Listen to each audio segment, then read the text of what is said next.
Thank you. Yeah, we wanted to talk on this topic, or at least our marketing team did, which meant that they either don't like me, or they thought that there's a relevant point of view here, which is that maybe it's about time we rethink benefits in light of these changes that are being introduced by the government. That said, I also know that I stand between you and lunch. Just to dampen your enthusiasm for that, that is not a real picture of the buffet that's outside. I do not want to get your hopes up whatsoever, as much as REBA do put on a good show for us all. And before we get into the detail, we promised an interactive session beyond the heckling. So what I'd love to do is ask you a quick poll. If we could go to that on Slido, which is nice and simple, and hoping will come up on the screen as I can't really remember it myself, which is, how important do you think salary sacrifice is to your overall benefit strategy? Is it simply not? You'll live? Was it everything to you? Might as well just not go on anymore. Or you're not sure and you really thought that's why I was up on stage today, to give you a few answers. Let's see what we get back.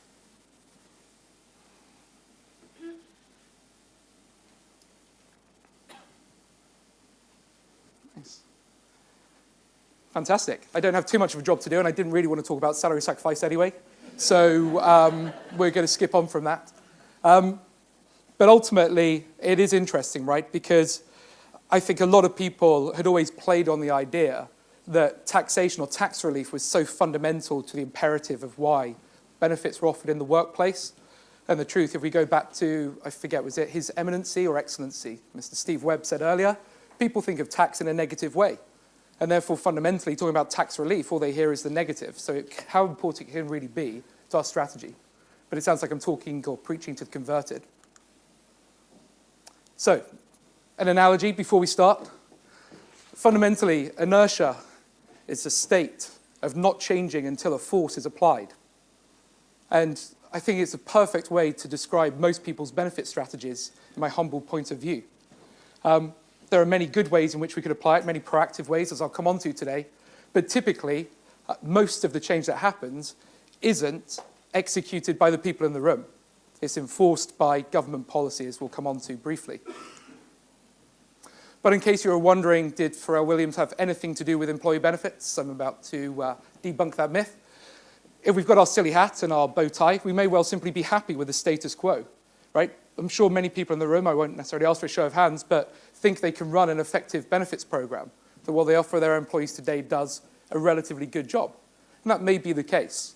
But fundamentally, whether we like it or not, somebody has applied a force. Somebody has disrupted the inertia and asked us to respond to change. Now, let's actually just clear up this dull subject of salary sacrifice for a second. Very little, in reality, has happened. That's why we can all live with it, right? The big benefits, as we call them, predominantly because that's where all of yours and your employees' investment goes, have been exempt and protected.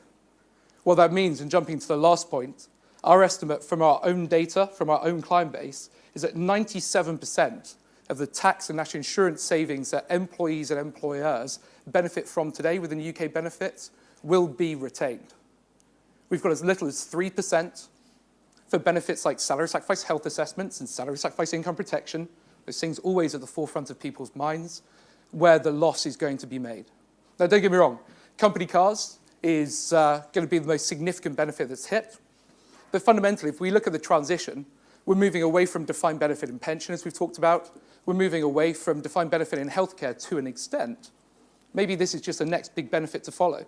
Maybe we simply end by going just to defined contribution. I'm not talking about need cars. Of course, you have a fleet of people who are dependent on you giving them a car to do their job. But perhaps those who expect it as a perk. Perhaps cash is the appropriate way to go. But fundamentally, it's had very little impact. I had particular joy a couple of weeks ago responding to someone who luckily I don't think is in the room for their blog post where they basically said that this is a doomsday scenario and that salary sacrifice is going to spell the end of UK benefit programs. But in reality, we don't think so, right? You've said it yourselves today, and we believe the same. I will say, this slide started out as a shot in the arm. Quick word of advice to everyone, never Google that. Just don't do it. So instead, it's the shot of caffeine now that we all need to rethink our programs, our personal belief. And on that note, And in fact, I'm just going to interrupt myself for a second here. The astute amongst you will notice that this slide came up earlier. Thomson's is so dedicated to CSR right now that we even recycle our content. But moving on, where should we start in rethinking? Well, let's look at it fundamentally through the eyes of the employee. They typically ask themselves one simple question: what's in it for me? Consciously or subconsciously, each time we interact with something, we're typically asking ourselves, what's in it for me? And if it's not apparent to employees, if it's not apparent to us when we ask that question, we tend not to want to dig much further. So in case we can make it abundantly apparent as quickly as possible why the employee should care about this, they probably won't.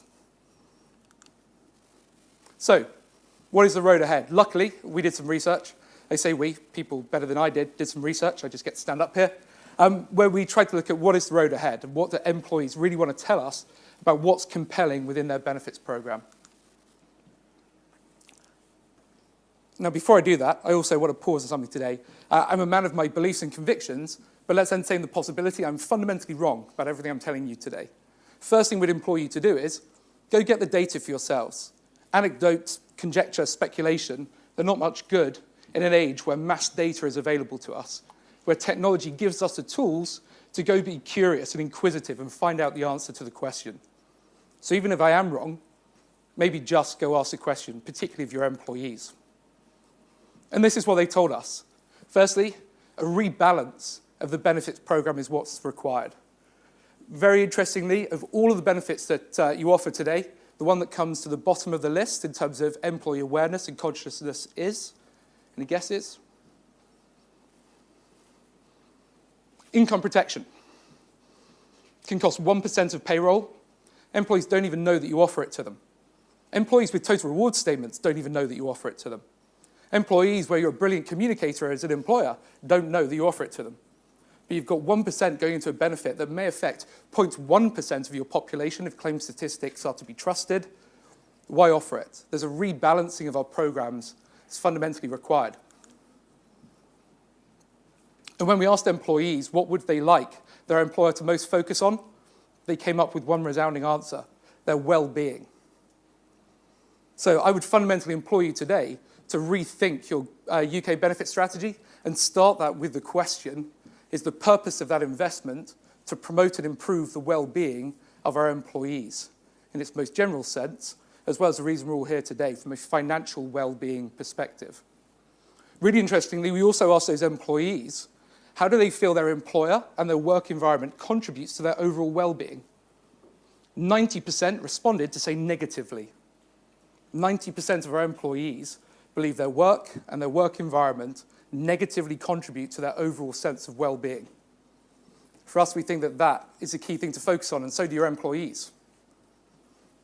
Some other key topics came out of it. Where do employees get the most value and see the most compelling reasons to engage with their benefits? First and foremost, there is a complete lack of relevance, apparently. We asked them, do benefits meet your needs? And fundamentally, it seems we are offering Kodak film in a digital world still, if the analogy wasn't already apparent. I need to get a bit better at not just talking about each of my analogies, otherwise I probably could just do without the slides. The next thing was personalization. They said that they wanted only what was also relevant to them. And to be clear, because there's many views on personalization out there, the generally held belief is you get to a point where you segment to an audience of one. So segmentation at the moment, Mr. Drake talked about this, we have personas, we have groups, we maybe even have generations. But ultimately, and at least aspirationally, we need to get to a point where we can segment to an audience of one. And it's simple why. As individuals, we don't have the time to consume that much information, and we get to a tipping point psychologically where too much information doesn't just get ignored, it actively detracts from my perception of that thing you're talking to me about. So if you start to just bombard me with irrelevant information, I will switch off. I won't just ignore it until I'm ready to again. On from there, they said the number one thing that they felt was lacking from benefit programs was great communication. Now, it's really evident to us that most of us, it seems, we've talked about caution, particularly in the terms of advice today, several times. But there's also fundamental caution as to what we feel we're allowed to talk to our employees about. At best, we maybe inform them today. Where are we inspiring them? Where are we taking creativity? Where are we thinking like we're a marketing function, considering the fact that the majority of our employees are digital consumers nowadays? I think fundamentally they're crying out for an injection of creativity, to be inspired, to see the right messages, the right medium, and the right choice coming through to them. The other thing then is, it used to be WWJD. What would Jesus do? My preference now is WWJBD. What would Jeff Bezos do? He says one incredible thing. He doesn't know what will change about the world in 20 years' time, but he does know what will stay the same. All of us will still just want things cheaper, better, and quicker than we've had them before. Fundamentally, whether it's through technology, we naturally believe it is, or otherwise, we have to remove the things that disable the employee from action. The ability, when I get to my last washing tab, to just press a button and the next day, the new batch arrives in the post, is exactly the mentality that we need to apply if we want to pass the responsibility for looking after my benefits and my outcomes onto the employee. Remember, that's what we've done financially over the last 30 years. Go back 30 years ago, benefits were typically just a defined benefit pension plan, and if I was lucky enough, a defined benefit healthcare plan. Today, most of us have done a very good job of eroding cost and risk from a benefit program for us as the employer, but fundamentally, therefore, we've transferred a significant portion of that onto the employee. If we're going to transfer that risk onto the employee, we have to give them the tools to do it themselves. WWJBD. So, what I'd like to employ from today, be the force behind the change. I all knew you were waiting for where that inertia analogy would come back and bite us. And maybe they're even ask you to do it with a little bit of childish wonderment, right? Let's go out there, let's find out, let's ask the question, let's gather the data, let's fundamentally change what we should be doing. And for us, we believe the most resounding feedback we've had from employees we've researched with this year and last is that it's become a place where you're supporting, not detracting from their well-being in every sense. Physical, emotional, but importantly, as we're talking about today, financial. So, a few key things to leave you with. I think we're already over this point. We'll skip on. Good job getting over it, everyone. Secondly, we think it is the shot in the arm that's needed to actually fundamentally reevaluate. Not reevaluate tax, not reevaluate salary sacrifice, not reevaluate whether or not health assessments per se should be on your benefits program now they're a taxable benefit, but fundamentally think. For a lot of you in the room, you'll put more than 10% of payroll into your benefits program. Why? And I'll tell you why not. When we ask employees, does it materially affect why you join or leave a business? The truth is no. It's a pay rise, it's a promotion, it's I'm pissed off with my manager, it's whatever it may be, but we're deluding ourselves if we think that 10% of payroll is helping me bring in or keep the right people. It's not, but while they're there with you, you can engage them. And the way they want to be engaged, as Mr. Drake said earlier, that is the catalyst, the key to this for us, is by improving their well-being while they're at work, however that may be defined. Secondly, I may be entirely wrong if I am, at least don't assume so through anecdote, perceived wisdom or otherwise.